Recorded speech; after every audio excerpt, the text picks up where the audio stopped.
Bonjour et bienvenue à tous.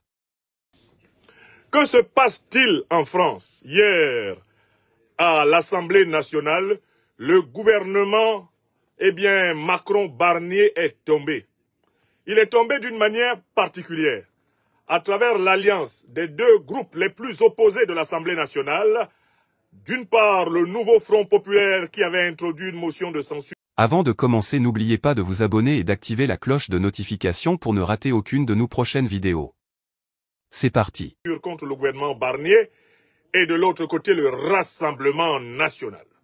Ces deux forces unies en cette circonstance avec 333 votes ont fait tomber sans coup férir le gouvernement Barnier-Macron. Je voudrais d'abord commencer par vous demander de vous souvenir que je vous avais dit que cela allait arriver. Et je l'ai dit depuis le mois de juillet 2024, lorsque le président Emmanuel Macron a imposé à la tête de la France un gouvernement qui n'était pas issu de la première force issue des urnes du mois de juillet 2024. Au mois de juillet 2024, l'alliance politique qui est arrivée en tête des législatives s'appelle le Nouveau Front populaire. Conformément à la tradition démocratique française, M. Emmanuel Macron, président de la République, devait désigner le Premier ministre proposé par le Nouveau Front populaire, et c'est ce Premier ministre qui devait composer le gouvernement. Mais, violant les règles de la démocratie, procédant littéralement à un coup d'État constitutionnel, le président Emmanuel Macron est allé désigner comme Premier ministre, après pratiquement 3 mois d'atermoiement, il est allé désigner comme Premier ministre, un membre de la 4e force politique issue des urnes, les Républicains, Michel Barnier. Vous êtes mes témoins. J'avais dit ceci. 1. Que le gouvernement Barnier-Macron tombera et que 2. Par la suite sera exigée la démission du président Emmanuel Macron. Et je vais expliquer pourquoi je savais que ce gouvernement tomberait et pourquoi déjà je savais que le président Emmanuel Macron serait appelé à démissionner. Je savais que ce gouvernement tomberait parce que le pays tout entier en France avait reçu 5 sur 5 l'information suivante. Les principes démocratiques ne guident plus la République. La République est devenue de facto une monarchie, assumée et affichée, où, malgré le choix des urnes, se fait toujours la volonté du César, la volonté d'Emmanuel Macron. 2. Le fait qu'il ait décidé d'imposer sa volonté à lui tout seul, contre celle générale du peuple français, l'exposait à prendre des décisions qui le rendraient encore plus impopulaire. Depuis que M. Barnier est arrivé au pouvoir, il n'a fait que prendre des décisions qui ont encore plus isolé Emmanuel Macron du peuple français. Des décisions en faveur des plus riches, des décisions qui ont conduit à l'augmentation massive des impôts de la classe moyenne, des décisions qui ont conduit à la fragilisation massive de la classe ouvrière, notamment de l'agriculture, qui est pourtant l'un des poumons de la France. Et depuis lors, sur le plan de la diplomatie, le président Macron n'a fait qu'accumuler des tuiles. Voilà comment, coup sur coup, il se retrouve dans la situation de devoir retirer les troupes françaises et du Tchad et du Sénégal. Qui l'eût cru, tout cela s'est passé dans un mouchoir d'à peine 6 mois. On a ensuite observé également sur le plan international la dégringolade de la diplomatie française, discréditée dans le conflit russo-ukrainien, discréditée dans le conflit entre Israël et le peuple palestinien, discrédité dans le conflit libano-israélien, discrédité dans le conflit sino-américain, discrédité dans ses propres départements et territoires d'outre-mer, non seulement en Kanaki, d'un côté, la Nouvelle-Calédonie, mais également dans les Antilles, avec la crise martiniquaise, la crise guadeloupéenne, qui continue de couver à l'instant où nous parlons. J'avais dit, une troisième raison pour laquelle il me paraissait évident que ce gouvernement allait tomber, c'est que ce gouvernement pratiquait, pour faire valider ses décisions, un césarisme constitutionnel incroyable. La loi des finances, qui est une loi fondamentale de la République française, ne peut pas être votée sans avoir obtenu le plus large consensus des représentants du peuple français. Or, qu'est-ce qui s'est passé? Le Premier ministre Michel Barnier s'est levé, a élaboré un budget incompatible avec les intérêts des plus larges couches de la population française, mais compatible avec les exigences de l'oligarchie financière qui dirige l'Union européenne. Monsieur Barnier s'est présenté avec ce budget devant l'Assemblée nationale française, et sachant qu'il ne pouvait pas disposer de la majorité des députés, Michel Barnier a utilisé l'article le plus utilisé par les gouvernements Macron depuis qu'Emmanuel Macron est président, à savoir l'article 49.3 de la Constitution française. Un article qui a été utilisé pratiquement 23 fois par la première ministre de Macron, Elisabeth Borne, pour gouverner. Cet article-là, Barnier, à peine arrivé à la tête du gouvernement français, s'est précipité pour s'en emparer et a tenté d'imposer au peuple français tout entier un budget qui n'est que l'expression de la volonté d'un individu, le président de la République, Emmanuel Macron. Donc, à partir de cet instant, il avait donné le bâton avec lequel il devait être battu. Et ce bâton n'a pas manqué de fonctionner, puisque le nouveau Front populaire est rassemblé et le Rassemblement national l'ont eu. Mais il y a une cinquième raison pour laquelle M. Macron se retrouve littéralement aujourd'hui abandonné. C'est que Emmanuel Macron, lors de sa première élection en 2017 et lors de sa deuxième élection en 2022, a utilisé systématiquement au deuxième tour l'argument qu'il fallait protéger la République française de l'arrivée de la droite extrême ou de l'extrême droite au pouvoir. C'est le fameux argument du Front républicain. Autrement dit, comme depuis 2002, chaque fois qu'on arrive au second tour, les Françaises et les Français sont appelés à voter tout sauf le Front national. Parce qu'en raison des liens entre le Front national et l'histoire du fascisme et du nazisme en Europe, eh bien, il avait été écrit, mais d'une loi non écrite, d'une loi implicite à tous les esprits, qu'il faudrait toujours systématiquement, lorsqu'on arriverait au deuxième tour d'une élection présidentielle, choisir le candidat républicain contre le candidat de l'ancien Front national devenu Rassemblement national. Écoutez-moi bien, parce qu'il faut qu'on comprenne ce qui s'est passé, on comprenne vraiment ce qui s'est passé ici. En 2002, c'est comme ça que Chirac bat Jean-Marie Le Pen au deuxième tour, en passant pratiquement avec 82% des voix. C'est comme cela que Nicolas Sarkozy, pas Nicolas Sarkozy, c'est comme cela que Emmanuel Macron en 2017 va battre Marine Le Pen. Dès le deuxième tour, tout le monde se regroupe derrière Emmanuel Macron, sauf des hommes lucides comme moi qui sont restés tranquillement chez eux, refusant de choisir entre la peste et le choléra. En 2022, Emmanuel Macron fait la même chose. Il est en difficulté parce que son avance au premier tour est très faible. Au second tour, chantage généralisé contre le peuple français. Oh, surtout pas voter le Front national. Attention, attention au Rassemblement national. Macron écrase de cette façon-là Marine Le Pen au second tour. Or, qu'est-ce que Macron a fait? Quand il est arrivé, battu aux élections législatives, après avoir été battu aux européennes par le Rassemblement national et battu maintenant aux législatives en 2024 par le nouveau Front populaire, qu'est-ce qu'Emmanuel Macron a fait? Il s'est appuyé sur Madame Le Pen pour imposer un Premier ministre issu du parti de droite, les Républicains, Michel Barnier. C'est-à-dire que c'est Emmanuel Macron qui est allé chercher le premier les voix de l'extrême droite pour gouverner la France.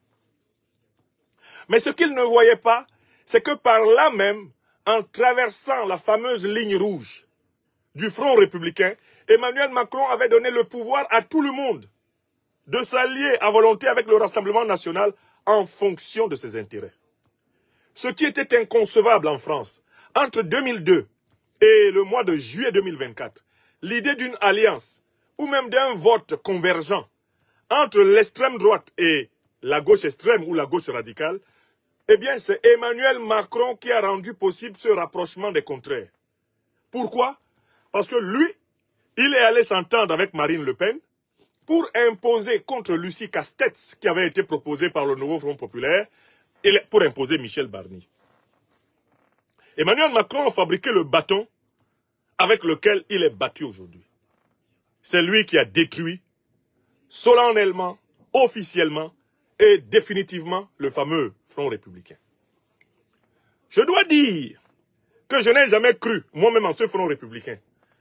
Parce qu'en tant que critique du néocolonialisme français, je sais que c'est une pathologie qui est présente dans toutes les familles politiques françaises, de la gauche vers la droite. C'est une société qui n'a pas encore été libérée des préjugés racistes, des préjugés colonialistes, des préjugés néocolonialistes et impérialistes de toute l'élite politique pratiquement française précédente. Il s'ensuit que, quand en France on veut présenter le parti de Marine Le Pen comme le parti raciste par excellence, c'est un peu parce qu'on a oublié que de la droite à la gauche de gouvernement, eh bien, des dispositifs, des pratiques et des propos racistes, on en a trouvé à foison. N'est-ce pas, M. Hollande, président issu du Parti socialiste, qui a tenté de proposer la déchéance prioritaire de la nationalité française des citoyennes et citoyens français issus de l'immigration africaine et maghrébine? N'est-ce pas, Hollande? Est-ce que sous les gouvernements de droite ou de gauche, les centres de rétention et d'expulsion des Africains ont cessé d'être remplis? N'est-ce pas Bruno Retailleau, l'actuel ministre de l'Intérieur sortant, et son prédécesseur, Moussa Gérald Darmanin, pourtant lui, Moussa, descendant d'Algériens, qui ont battu les records dans la traque de l'immigré d'origine maghrébine, d'origine africaine? Quand on regarde les politiques de droite et de gauche qui ont été tenus envers l'Afrique, quelle différence entre Marine Le Pen, Emmanuel Macron, François Hollande, Bruno Retailleau, Moussa Gérald Darmanin? Aucune différence dans le fond. Les seules différences qu'il y a entre tous ces gens-là, c'est qu'ils habillent leurs intentions de propos formulés différemment. Ce sont des différences purement cosmétiques. Dans le fond, on a toujours eu affaire, eh bien, au même paternalisme, à la même condescendance, au même néocolonialisme, au même impérialisme et au même crypto ou décrypto-racisme. Voilà pourquoi, personnellement, je n'ai jamais voté pour Emmanuel Macron, ni au premier ni au deuxième tour. En tant que citoyen français, chaque fois que j'ai vu le bulletin de vote de ce monsieur, ou celui de Madame Le Pen, je suis resté chez moi. Du coup, je suis très à l'aise pour vous parler de ce sujet, parce que j'ai été discipliné dans cette affaire. Je n'ai jamais donné une voix à Macron. Et chaque fois qu'il a appelé à son soi-disant front républicain, je suis resté chez moi. Car je n'ai jamais cru que ce monsieur-là respecterait la République. Vous avez la preuve.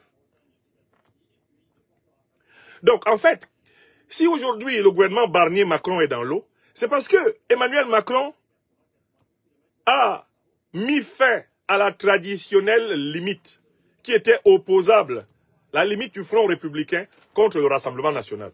Désormais, pour le dire d'une formule ivoirienne, en politique française, tout est mélangé. Tout est mélangé. Nous sommes maintenant dans le cafouillage, le capharnaüm. La politique française est dans la phase de Armageddon. C'est la grande bataille où tous les coups sont permis. Cela ressemble à l'absolu de Schelling, dont Hegel disait que c'est une nuit où toutes les vaches sont noires. Toute la politique française est désormais une immense nuit des longs couteaux. Ça frappe de partout et dans toutes les positions. C'est sauf qui peut. Chacun s'assoit, Dieu le pousse. Voilà la situation provoquée par la politique opportuniste du président Emmanuel Macron. Voilà la situation qu'il a provoquée. Alors, votre serviteur ici présent, vous avez prévenu. J'aimerais que vous confirmiez que je vous avais dit que Barnier tomberait. Et que le mot d'ordre qu'on retrouverait dans la quasi-totalité des bouches politiques en France, ce serait le mot d'ordre de destitution ou de démission d'Emmanuel Macron. Je l'avais dit ou pas? Je vous laisse le temps de dire si je l'avais dit. Est-ce que je vous avais dit cela il y a plusieurs mois? Je voudrais que vous me restituiez éventuellement ce que je vous avais dit sur ce point en un petit commentaire. Est-ce que je vous avais dit cela? Est-ce que je vous avais dit cela? Bon. Je crois que vous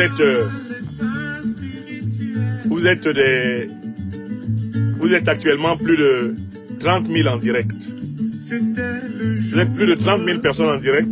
La réponse majoritaire, c'est que je vous l'avais dit. Ok.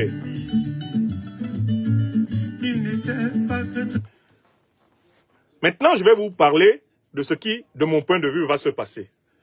Nous sommes le 5 décembre 2024. Et j'aimerais que vous vous souveniez, quand plus tard on se retrouvera ici pour faire une émission, et que vous vous souveniez de mes prévisions.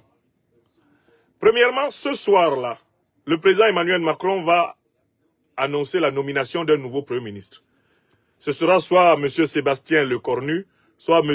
Bayrou, soit le pseudo-socialiste Bernard Cazeneuve. Ce sont les trois noms qui reviennent. Mais quel que soit le Premier ministre que le président Macron va choisir ce soir, et le gouvernement qui va en sortir, je vous informe que ce Premier ministre et ce gouvernement seront censurés. Et ils vont tomber. Je recommence. Premier élément. Le gouvernement qui sera issu de la décision du président Emmanuel Macron aujourd'hui, ce gouvernement va tomber comme celui de Barnier. Ça, c'est le premier point. Il va tomber, pourquoi? Parce que le gouvernement qui arrive sera plus fragile encore que celui de Barnier. Je vais vous dire pourquoi il sera plus fragile. Il sera plus fragile parce que la crise financière, économique et politique dans laquelle la France est plongée est en train de s'aggraver. Et pourquoi est-elle en train de s'aggraver? Parce que la mamelle, la vache à lait de l'État français est en train de lui enlever ses tétons de la bouche. Quelle est la vache à lait de l'État français qui est en train de fermer les robinets? Ce qui explique la raréfaction et la crise budgétaire que nous observons en France. Quelle est la vache à lait de l'État français? Il y a quelqu'un qui vous donne une réponse très claire et qui vous permet de comprendre pourquoi on entre en France dans une phase de convulsion. Cette phase de convulsion va s'aggraver parce que la vache à lait de l'État français va encore serrer davantage les robinets. Et je vais vous donner quelques faits qui se sont déroulés ces derniers jours, qui vous prouvent que 2025 sera une année très difficile sur le plan financier en France. Depuis des siècles. Non, non, non, monsieur Chirac. Il faut savoir d'où vient la crise. On oublie seulement une chose. Oui.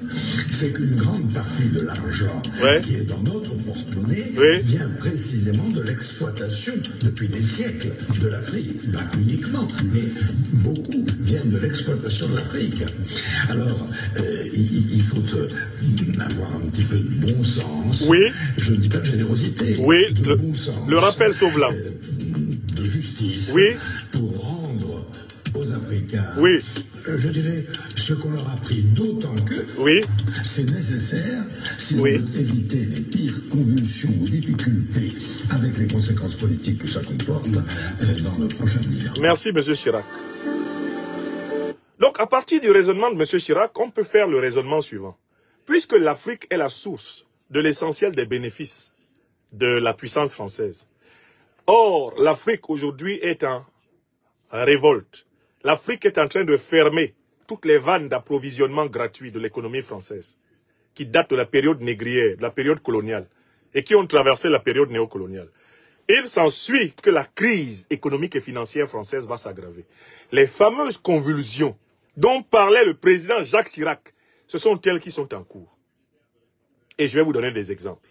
Premièrement, l'approvisionnement de la France en minéraux, en matières premières africaines, est en train d'être rétrécie comme peau de chagrin, ce qui va entraîner une crise industrielle. À partir du moment où vous n'avez plus accès à l'uranium, accès à l'or, accès au pétrole, accès au gaz, accès au cobalt, accès à l'aluminium, accès au manganèse, accès au lithium, à partir du moment où vous ne pouvez plus prendre le cuivre, le fer en Afrique, à partir du moment où vous ne pouvez plus prendre du bois en Afrique, vous n'avez pas de quoi faire fonctionner l'outil industriel français. Et dans la mesure où cela s'aggrave, les entreprises multinationales sont obligées de licencier leur personnel. Et dans la mesure où il y a des licenciements massifs qui arrivent en 2025, la rue française sera prise par un peuple en colère. Une immense révolte socio-économique va balayer le régime Macron. Écrivez ça. Ça s'appelle une déduction logique. À partir du constat d'un connaisseur de la France, l'ancien président doublement élu de la République française, Jacques Chirac. Un exemple encore plus concret. Hier, les médias français nous ont informé du fait que les autorités nigériennes ont décidé de nationaliser l'outil industriel de l'entreprise multinationale française Orano sur le sol nigérien. Ce qui veut dire qu'à partir d'hier, 4 décembre 2024, la totalité des usines construites par Orano sur le sol nigérien appartient désormais au peuple nigérien et est gérée par l'État nigérien avec les partenaires de son choix. Je vous rappelle que sur les 4 premiers mois, lorsque cette décision a été prise, le groupe Orano a fait état de la perte sèche de près de 500 millions d'euros d'économie.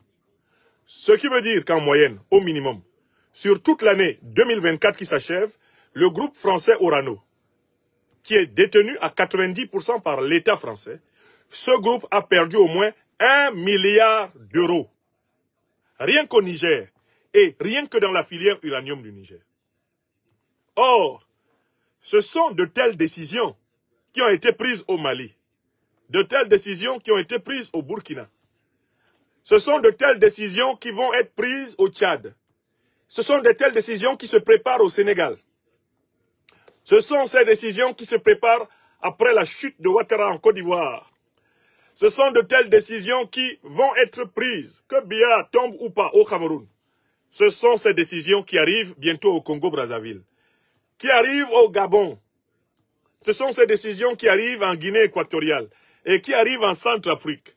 Ce sont ces décisions qui arrivent au Togo, qui arrivent au Bénin.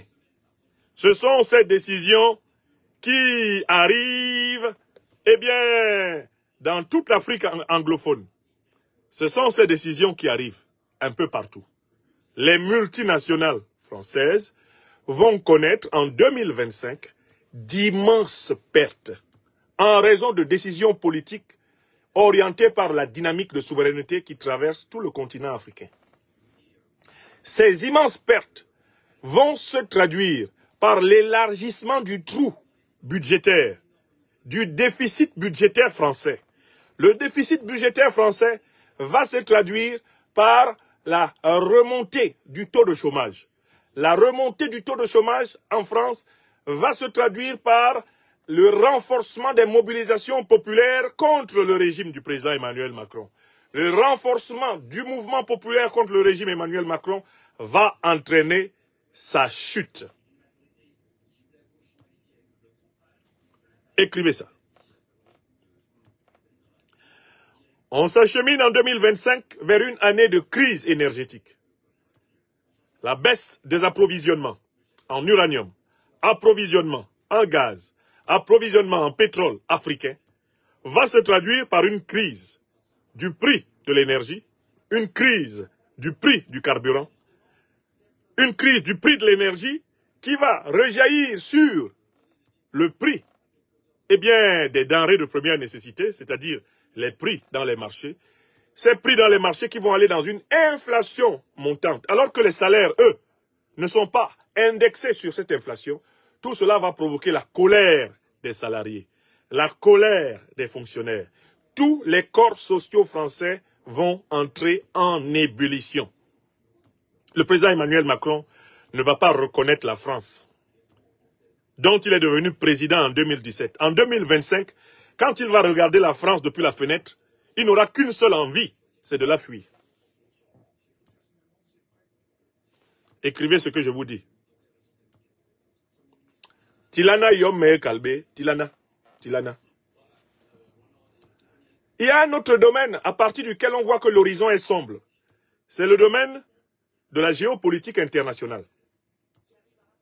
Les calculs qui avaient été faits par l'Union européenne, notamment ses dirigeants, et dont les dirigeants français, calculent en faveur d'une victoire contre la Russie dans la guerre russo-ukrainienne. Ces calculs s'avèrent faux. Par conséquent, l'échec de Zelensky va se traduire par une plus grande pression migratoire de la population ukrainienne sur l'Union européenne. Cette pression migratoire arrive sur une Union européenne en crise économique. Ce sera une source d'insécurité, ce sera une source de tension et de friction.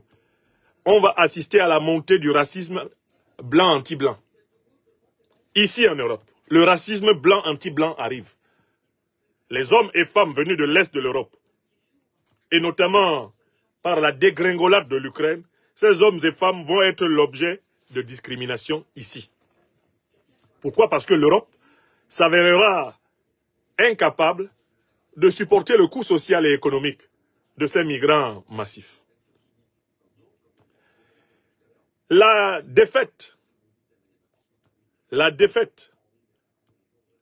des démocrates américains, qui étaient les principaux alliés de l'oligarchie politico-financière européenne, la défaite de Joe Biden et son remplacement le 20 janvier prochain par Donald Trump, dont la politique est beaucoup plus nationaliste, patriotique, protectionniste, elle va se traduire par le délaissement des Européens qui vont se retrouver orphelins dans le monde. Et encore plus orpheline sera la France. La France sans Joe Biden, sans la politique interventionniste, la politique d'ingérence, la politique d'accaparement, typique des démocrates. La France confrontée à un Donald Trump complètement imprévisible et même capable d'être méprisant, va encore voir couper ses ailes à travers le monde. Mieux, sur le plan international, en raison de sa perte d'influence en Afrique, où son armée est complètement délogée. Et je vous le dis, l'armée française va devoir quitter toutes ses bases militaires en Afrique. Elle va quitter ses bases au Gabon. Si ce n'est Oligui Nguema, celui qui va succéder à Oligui Nguema, quand Oligui Nguema va tomber, va appeler au départ des soldats français à Libreville. 2025 est l'année où ça peut arriver. En Côte d'Ivoire, l'année électorale 2025 s'annonce celle de la fin probable du régime Ouattara. Toute opposition qui arrive au pouvoir, que ce soit le président Guillaume Kibafori Soro ou le président Laurent Gbagbo, va décider immédiatement le départ sans délai des bases militaires françaises. C'est ce qui va se passer. Au Sénégal, Bassirou Diomaye Faye a déjà annoncé les couleurs. Mais qui dit démantèlement des bases militaires françaises, dit par la suite démantèlement du franc CFA. Car les bases militaires françaises étaient un moyen de chantage pour maintenir les États d'Afrique dites francophones sous les fourches codines de la monnaie néocoloniale du franc CFA. Une fois que les armées françaises ne seront plus avec leurs canons aux portes des palais présidentiels africains, eh bien, les Africains supprimeront le franc CFA. Or, le franc CFA, c'est l'un des mécanismes les plus scandaleux d'escroquerie et d'exploitation financière de l'Afrique. À travers le franc CFA, et en utilisant sa planche à billets de chamalière, la France récupère encore, pour quelque temps, des matières premières à vil prix. Elle se payait l'Afrique avec rien du tout. Une fois que la planche à billets de chamalière va être fermée, le trou de la caisse stratégique de la France va devenir non plus un trou, mais un abîme. Ce sera un abîme. La fin du franc CFA va s'accompagner de revendications judiciaires des pays africains. Les 15 pays de l'ancienne zone CFA vont demander à ce que leurs avoirs stockés dans le compte d'opération de la Banque de France leur soient rendus. 2025 est un mois hautement judiciaire. L'Afrique sera dans les prétoires des cours internationales de justice face à la France pour demander la restitution des réserves d'or africaines, la restitution des réserves de change africaines, qui pour beaucoup de pays sont encore dans la caisse de la Banque de France. Les Africains seront obligés d'aller en justice. Parce que la France en faillite ne pensera pas à leur rembourser leur argent spontanément. Ceci va entraîner des tensions diplomatiques incroyables, avec les nationalisations massives, justement des biens, en compensation du refus de restituer les réserves. Cette affaire des réserves financières, des réserves d'or, du compte d'opération des pays africains en France sera au cœur du débat mondial en 2025. Et c'est alors que la puissance française se verra lâchée par ses compagnes européennes qui ont toujours été jalouses de la France. Parce que la France avait conservé un avantage financier sur ses anciennes colonies, avantage qui a été perdu par l'Allemagne, perdu par la Grande-Bretagne, par l'Italie, perdu. Souvenez-vous de du fameux discours de Giorgia Meloni dénonçant le privilège français sur les richesses africaines. En 2025, l'Union européenne va se diviser autour de cette question. Elle va demander à la France de rendre aux Africains leur argent pour que les Africains arrêtent de venir mourir dans la Méditerranée pour venir manger un peu de leur argent en Europe. L'argument connu chez les Hongrois, chez les Italiens, il va être généralisé pour dire à la France « Give Africa his money back ». Mais Jacques Chirac l'avait déjà dit, il faut rendre aux Africains un peu de ce qu'on leur a pris si on ne veut pas s'exposer à des pires convulsions. N'est-ce pas? Il faut leur rendre une partie de ce qu'on leur a pris si on ne veut pas s'exposer aux pires convulsions. Voilà comment je vois l'année 2025. Le chamboulement social, économique, le chamboulement géopolitique et géostratégique qui va avoir lieu va ramener la France de grande puissance mondiale à une moyenne puissance européenne. On va assister à un rabougrissement de la puissance française. Alors, que doivent faire les Françaises et les Français? Parce que ce que j'ai dit arrivera. Je leur dis ce que je leur dis depuis plus de 20 ans. J'ai donné des milliers de conférences à travers le monde, et à travers la France en particulier, depuis plus de 20 ans. Je leur ai dit qu'il fallait repenser la puissance française dans une perspective modeste, humble, une perspective véridique, sincère et fraternelle. Qu'est-ce que c'est que repenser la puissance française? Repenser la puissance française, c'est inventer un modèle d'État français qui puisse se maintenir en équilibre sans une exploitation injuste des autres parties du monde. Donc il faut entièrement repenser le logiciel de l'État français. Renoncer à penser la puissance française comme une puissance qui doit posséder les terres des autres. Une puissance qui doit imposer sa monnaie aux autres. Une puissance qui doit imposer les dirigeants aux autres. Une puissance qui doit imposer sa civilisation aux autres. Il faut passer à une puissance de proposition, une puissance exemplaire, une puissance de vérité et de justice. Pour cela, voici le programme qui peut redresser la France. Si les Françaises et les Français qui exercent le pouvoir ou qui exerceront le pouvoir font preuve d'humilité et de sincérité.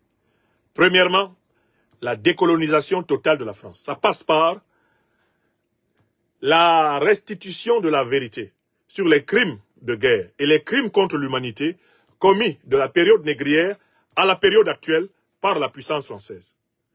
Cette reconnaissance passe par la juridicisation en France de tous ces crimes. La proposition de pistes de réparation comme base de réconciliation future entre la puissance française et les peuples du continent africain, les peuples du continent américain, les peuples des océans Atlantique et Asiatique. Deuxième axe du changement. Si les Français veulent connaître des lendemains apaisés, il leur faut passer de la République actuelle, où il y a une oligarchie, un monarque qui est au sommet et qui décide de tout avec son fameux 49-3, à la fédération francophone. Il y a longtemps que la France devrait être une fédération. On ne peut pas avoir la Martinique, la Guadeloupe, la Nouvelle-Calédonie, la Réunion, Mayotte, tout cela, ancienne possession coloniale, à l'intérieur d'une république. Ce n'est pas possible. La formule la plus souple et la plus adaptée, c'est de bâtir une fédération française, avec la plus large autonomie possible pour les États fédérés et une réorganisation de l'État central, de l'État fédéral, en faveur de la reconnaissance mutuelle des peuples et bien de cette fédération française. Donc, ma proposition numéro 2, que j'ai toujours adressée sous les moqueries de mes compatriotes d'adoption, les Français, c'est de passer de la République à la fédération. La France doit passer de la République à la fédération. C'est ce que lui dicte son histoire. Ayant eu une histoire coloniale, une histoire néocoloniale, ayant constitué ses territoires et son influence mondiale sur cette histoire, la France doit elle-même s'autocritiquer, se débarrasser de ses réflexes impériaux et proposer une formule souple à tous les peuples qui veulent demeurer dans le cadre de ce qu'on appelle la francophonie et dans une communauté de destin avec l'ancien peuple métropolitain. Il faut que cela se fasse dans le respect, dans la compréhension mutuelle et surtout dans un esprit de vérité, de justice et de réparation. Nécessairement, ce processus entraînera la séparation de plusieurs territoires d'outre-mer, de plusieurs départements d'outre-mer de la métropole française. Ceux qui voudront aller à l'autonomie complète, ils y iront. Ceux qui voudront rester dans la fédération française, ils le choisiront. La France doit accepter cela. Permettre à tous ces départements, à tous ces territoires d'outre-mer de prendre la décision, en âme et conscience, d'adhérer à la fédération française ou d'en sortir. Parce que la République s'avère incapable de faire vivre tous ces gens-là ensemble. La République est une camisole de force qui nie précisément cette histoire coloniale, cette histoire multiculturelle, cette histoire diversifiée de la France. Voilà pourquoi ma deuxième formule, c'est de proposer une constitution fédérale à la France, en lieu et place de l'actuelle constitution républicaine jacobine. Ça fait 2. Troisième élément extrêmement important, il faut une réforme des programmes d'enseignement à l'intérieur de la Fédération française à venir, une réforme des programmes d'éducation des jeunes pour leur faire comprendre, eh bien, de la manière la plus claire possible, non seulement le rejet du racisme, le rejet du colonialisme, le rejet du néocolonialisme et l'impérialisme, mais la volonté de la France de devenir une puissance qui facilite dans les relations économiques internationales, dans les relations politiques internationales, qui facilite le dialogue des peuples. Merci infiniment à toi, Marco Essomba. Merci de ton geste. Merci infiniment. Il faut cela. Voilà les 3 propositions avec lesquelles j'ai donné des conférences à Bordeaux, à Poitiers, à Limoges, à Nantes, à Lille, à Paris, à Strasbourg, des conférences à Rouen, des conférences à Bruxelles. Voilà les formules avec lesquelles j'ai donné des conférences en Espagne, en Angleterre, même aux États-Unis. J'ai parlé de la nécessité de passer à la Fédération française, sans parler de l'Afrique. Et j'ai toujours dit à mes amis, c'est ainsi qu'en tant que citoyen français d'adoption, je pourrais vous être utile. Aider la France à quitter le racisme, le colonialisme, le néocolonialisme et l'impérialisme avant qu'il ne soit trop tard pour elle. Quand je disais ces choses-là, retirer toutes les bases militaires, supprimer le franc CFA, arrêter d'imposer les dictatures à la tête de l'Afrique, arrêtez de harceler les Africains sur leur identité culturelle. On m'a ri au nez en disant que j'étais complètement coupé de la réalité. Quand j'ai dit il faut réformer la République française, j'étais militant ici du Parti socialiste à Mont-Saint-Aignan, ma commune de résidence en Normandie. J'étais militant de la section pendant 10 ans. Et quand je le disais lors des réunions, tout le monde me regardait en disant « c'est bien gentil tout ça, mais tu sais très bien que ça n'a rien à voir avec la réalité. Jamais on mettra fin à la République. » Aujourd'hui, tout le monde voit bien que la 5e République a atteint ses limites. Tout le monde voit bien qu'il faut une nouvelle formule étatique pour que la France soit viable pour les générations actuelles et futures.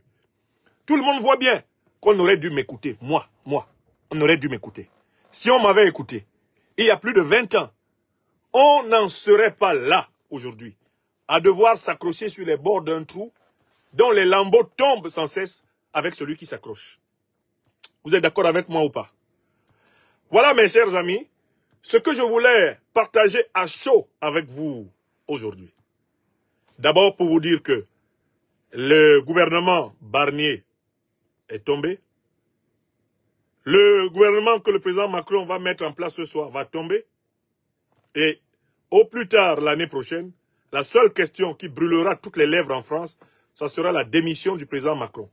Cette démission ne se fera pas par sa volonté à lui. Lui, il a juré qu'il va s'accrocher au pouvoir jusqu'à la dernière seconde. Mais cette démission, elle s'obtiendra par les mobilisations énormes du peuple français qui va être confronté à des difficultés telles qu'il va exiger à M. Macron de quitter le palais de l'Élysée. Et quand cela arrivera, M. Macron partira. Et vous vous souviendrez qu'un 5 décembre 2024, je vous l'ai dit. Alors, je finis quand même par une note un peu métaphysique de tout ceci. Je vous avais dit que l'Afrique était entrée dans l'ère du Verseau et le monde tout entier. C'est une ère qui est caractérisée par le redressement des torts, par la loi cosmique, unique et multiple, qui régit tous les phénomènes. L'ère du Verseau est caractérisée par l'accélération de la balance des paiements du karma. L'ère du Verseau est celle du boomerang rapide. À l'ère du Verseau, tout se passe comme si, la justice qui gère le cosmos, comme si le Tout-Puissant donne des instructions pour que, depuis les entités les plus puissantes qui vivent dans la contemplation de sa magnifique image, jusque dans les entités les plus basses, l'univers soit ajusté. On est dans cette période-là. Et il ne faut pas se tromper d'époque. Nous sommes à une période où les conséquences vont vite. Les conséquences répondent très vite aux causes. Alors qu'au XXe siècle, dans les siècles précédents, vous avez observé comme un ralentissement de l'histoire. Vous avez observé comme une tendance de l'histoire à patiner. Là, ce que vous observez, c'est quoi? C'est une accélération exponentielle de l'histoire. Les choses vont très vite. Elles vont très vite parce qu'un monde nouveau est en train de naître des décombres du monde ancien. C'est quoi le monde ancien? C'est l'hégémonie de l'Occident. Le temps de la domination de la planète par l'Occident a pris fin. Et tout ce que vous voyez n'est rien d'autre que l'accélération de cette fin. Le déclin de l'Occident se manifeste désormais par sa chute. Mais est-ce qu'il y a une puissance qui, comme l'Occident, va désormais dominer le monde? Est-ce qu'il y a une puissance qui va exercer une domination comparable à celle de l'Occident? Non. Nous n'allons pas vers la domination de la planète entière vers une puissance. Vous voyez très bien, plutôt naître plusieurs pôles de puissance. On a le pôle asiatique avec la Chine, le pôle européen avec la dualité entre la Fédération de Russie et l'Union européenne de l'autre côté.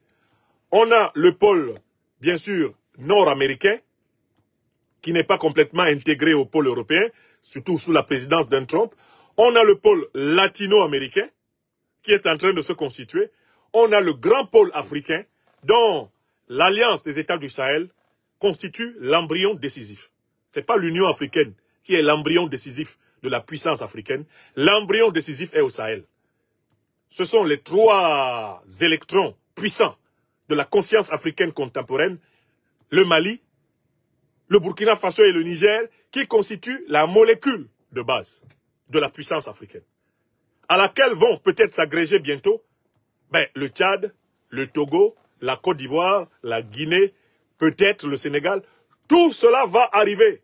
Vous allez assister à la naissance d'une très grande puissance africaine au cœur de l'Afrique. Et notamment à partir de l'axe sahélien. Ayez cette capacité. Restez dans l'observation du monde sur le plan long. Restez dans l'observation des grandes tendances du monde. Et vous comprendrez que nul ne peut impressionner les Africains en leur disant que leur bataille actuelle pour la souveraineté, pour la prospérité partagée des Africains et pour la dignité ne porteront pas de fruits. Tous ceux qui vont s'attaquer aux Africaines et aux Africains qui servent cette cause juste vont se mettre sur la route du karma.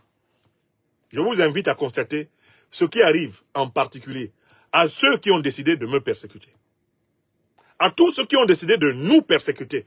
Nous, les Africains, qui ne luttons pas pour dominer le monde, mais qui luttons pour entrer dans une relation fraternelle, égalitaire et libre avec tous les êtres humains. Regardez ce qui leur arrive. Regardez très bien. Ceux qui s'attaquent à nous, ceux qui nous traquent, ceux qui nous persécutent, regardez bien ce qui leur arrive. Et je vous invite à noter que les conséquences leur tombent dessus plus vite que prévu. Prenez seulement le mois de novembre qui est passé. Regardez ce qui est arrivé à toutes les puissances. Agglutinées autour de la puissance française. Regardez seulement ce qui leur est arrivé en novembre. Regardez ce qui leur arrive en décembre. Et notez, plus ils persécutent les Africains, qui plus est les Africains en Europe, plus ils vont perdre les avantages qu'ils ont accumulés en Afrique. Et comme ils ont accumulé plus d'avantages en Afrique que les Africains en ont accumulé en Europe, les grands perdants de ce déclin rapide et brutal, ce sont les oligarques financiers, industriels, c'est la bourgeoisie française. C'est la bourgeoisie occidentale qui va sortir grandement perdante de cette politique aveugle, brutale, inhumaine, cynique, sadique envers l'humanité en général et l'Afrique en particulier. N'oubliez pas de vous abonner et d'activer la cloche de notification pour rester informé de nos prochaines vidéos. Restez à l'écoute pour les développements passionnants à venir.